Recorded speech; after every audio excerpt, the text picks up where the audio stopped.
சிம்ரன்ஸ் என்னடா இது? என்னம்மா இது? அன்னைக்கு நான் குங்குமத்தை அழிச்சதுக்காக இன்னைக்கு நம்ம குடும்ப கௌரவத்தையே அழிச்சிருக்கியம்மா.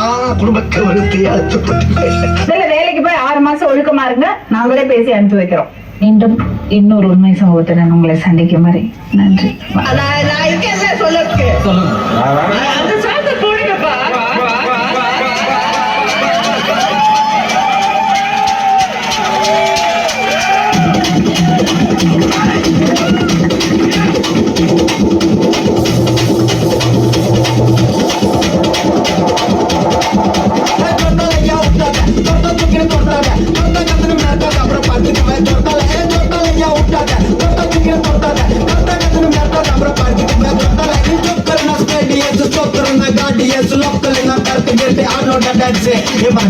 बंदे पोस्ट करने के मैं बजने में चोट का मुसुंडा चुकुंडा बचे जोता या उठा दे जोता किने तोड़ा दे जोता किने मैं तो अपना पार्टी में जोता है जोता